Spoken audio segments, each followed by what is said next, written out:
दोस्तों, चंद्रयान-3 ने पूरी दुनिया को तब असंभव में डाल दिया जब उसने चंद्रयान-2 के बारे में पूरी जानकारी इसरो को दी। चंद्रयान-3 ने भेजी चंद्रयान-2 की फोटो। दोस्तों, चंद्रयान-3 ने चंद्रयान-2 की फोटो को कैप्चर करके भारत की स्पेस एजेंसी इसरो के पास भेज दिया है। इस वीडियो में हम आपको बताने वाले हैं कि चंद्रयान-2 कैसे जिंदा होगा। चंद्रयान-2 चंद्रयान-3 की ताकत को देखकर पूरी दुनिया हैरान है। उसके बाद अमेरिका की स्पेस कंपनी और स्पेसक्राफ्ट भी चंद्रयान-3 पर नजर गड़ाए बैठे हैं। इसरो ने पूरी दुनिया को बता दिया है कि उसकी जितनी ताकत दुनिया के किसी भी देश की स्पेस एजेंसी में नहीं है। चंद्रयान-3 ने चांद पर पहुंचने से पहले ही ऐसा कारनामा कर दिखाया जिसे देखकर हर एक भारतीय का सीना चौड़ा हो गया है।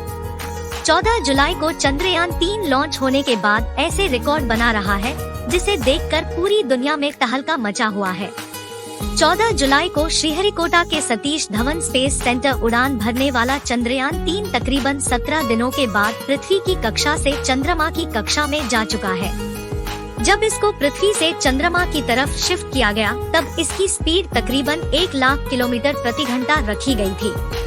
आपको बता दूं कि चंद्रयान-3 कुछ और दिनों के बाद 23 अगस्त को चंद्रमा की सतह पर सॉफ्ट लैंडिंग करेगा। वहीं आपकी जानकारी के लिए बता दूं कि अब की बार इस मिशन में कोई भी ऑर्बिटर नहीं है, क्योंकि जो ऑर्बिटर इसरो ने चंद्रयान-3 के साथ भेजा था वह अभी भी सही सलामत काम कर रहा है और वह आगामी 10 वर्षों तक ऐसे ही काम करता रहेगा। चंद्रयान-3 चंद्रमा की कक्षा में जाने के बाद यह पहले वाले ऑर्बिटर से कनेक्ट हो जाएगा। आइए पहले चांद के बारे में जानते हैं। चंद्रमा पृथ्वी का एकमात्र प्राकृतिक उपग्रह है। यह पृथ्वी के आकार का लगभग 1/4 और द्रव्यमान का 1/6 है। चंद्रमा पृथ्वी की परिक्रमा लगभग 28 दिन में करता है और अपने अक्ष पर एक बार घूमने में भी उतना ही समय लेता है।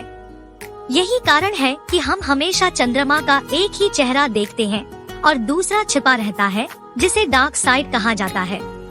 चंद्रमा का सतह चट्टान और धूल से बनी है। चांद पर कोई वातावरण नहीं है और वहाँ पर पानी होने की संभावना है। चांद के धरती की सतह पर कई विशाल गड्ढे हैं जो उल्कापिंडों के टक्कर से बने हैं। चंद्रमा पर कुछ पहाड़ भी हैं, जिनमें से कुछ की ऊंचाई 10,000 मीटर से ज्यादा है। चंद्रमा पर गुरुत्वाकर्षण पृथ्वी के गुरुत्वाकर्षण का 1/6 भाग होता है। इसका मतलब है कि अगर किसी वस्तु का वजन पृथ्वी पर 120 किलोग्राम है तो चंद्रमा पर आपका वजन केवल 20 किलोग्राम होगा। चंद्रमा पर कोई वातावरण नहीं है। बिना वातावरण के सूर्य और अंतरिक्ष से आने वाली गर्मी और ठंड को चंद्रमा की सतह पर संरक्षित नहीं किया जा सकता है।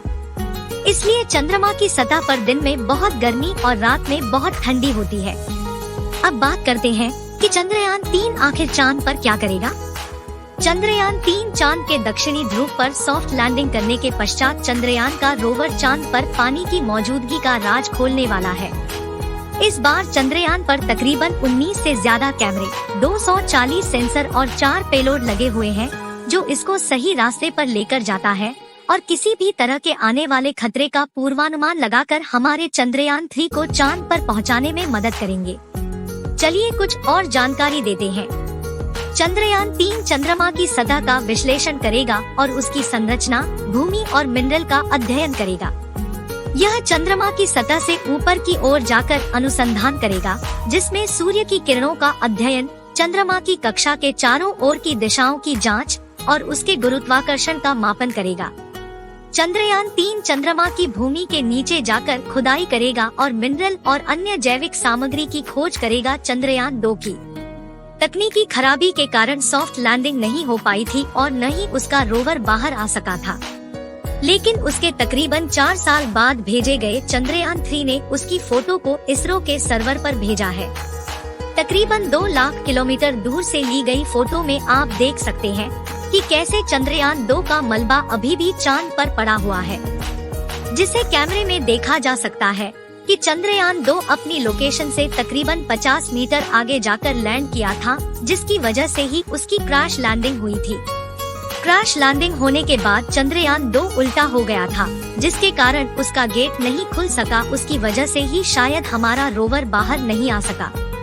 आपको जानकारी के लिए बता दें कि चंद्रमा पर आज भी चंद्रयान 2 का मलबा तकरीबन 100 मीटर की दूरी में फैला हुआ है, जिसको हमारे चंद्रयान 3 के हाई रेजोल्यूशन कैमरों ने बहुत ही सटीक तरीके से कैप्चर किया है। जैसे जैसे चंद्रयान चंद्रमा के करीब जाएगा, वैसे वैसे यह और भी बढ़िया क्लियरिटी वाली इमेज और वीडियोस हमारे इसरो को भेजता रहेगा। इसमें लगे हुए सैकड़ों सेंसर्स इसकी लैंडिंग के समय तो हेल्प करेंगे ही, साथ ही वहाँ की मिट्टी, चंद्रमा पर पानी, भूकंप, पहाड़, गड्ढे और तापमान की भी जानकारी हमारे इसरो को देगा। इन सभी आंकड़ों को देखकर ही हमारा इसरो इसके बाद गगनयान लॉन्च करेगा, जिसमें हमारे खुद के एस्ट्रोनॉट गगनयान में बैठकर चंद्रमा पर जाएंगे और पूरी दुनिया में अपना नया रिकॉर्ड बनाएंगे। वहीं अगर हम चंद्रयान 3 और चंद्रयान 2 के कुछ मेजर डिफरेंस, तो चंद्रयान 2 मिशन की असफलता के बाद इसरो ने इस बार चंद्रयान में कुछ बदलाव किए हैं। चंद्रयान 3 के लैंडर को डिटेक्शन और वाइड लेंस कैमरा साथ लॉन्च किया गया है, जिसका उपयोग लैंडिंग के समय नियंत्रण के लिए किया जाएगा, क्योंकि लैंडर चंद्रमा की सतह पर उतरेगा। सफलतापूर्वक लैंडिंग करने के पश्चात वहां की हाई रेजोल्यूशन तस्वीरें और वीडियो बनाने के लिए भी कैमरों का इस्तेमाल किया जाएगा। चंद्रयान 3 में ऐसे 2 कैमरे लगाए गए हैं, जबकि चंद्रयान 2 में केवल 1 कैमरा था। चंद्रयान 2 के ऑर्बिटर को उपकरणों की प्रभावशाली सूची के साथ लॉन्च किया गया था, जो अभी भी चंद्रमा की कक्षा में काम कर रहा है। पिछली बार चंद्रयान 2 की लैंडिंग साइट का क्षेत्रफल 500 मीटर इंटू 500 मीटर चुना गया था। इसरो विक्रम लैंडर को मध्य में उतारना चाहता था, जिसकी वजह से कुछ सीमाएं थी। इस बार लैंडिंग का क्षेत्रफल 4 किलोमीटर 2.5 किलोमीटर रखा गया है, यानी इतने बड़े इलाके में चंद्रयान 3 का विक्रम लैंडर उतर सकता है। आपको बता दें कि अब की बार इसमें ऑटोमेटिक सेंसर गए हैं, जिससे अब की बार इसकी सॉफ्ट लैंडिंग है।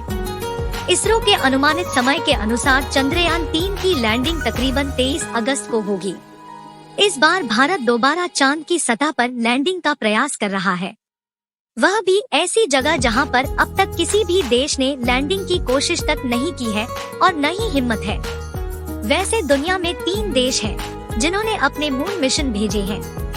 अगर भारत का यह मिशन सफल होता है, तो दक्षिणी ध्रुव के पास लैंडर उतारने वाला पहला देश बन जाएगा और भारत दुनिया की पहली स्पेस एजेंसी बन जाएगी। आपको बता दें कि आज के समय में इसरो दुनिया की सबसे तेजी से आगे बढ़ती हुई स्पेस कंपनी। अगर हम इसी तरह से आगे बढ़ते रहे, तो वह समय दूर नहीं जब पूरी दुनिया में अमेरिका की स्पेस कंपनी से पहले हमारे देश की स्पेस कंपनी नाम लिया जाएगा। आपको बता दूं कि हमारे चंद्रयान 3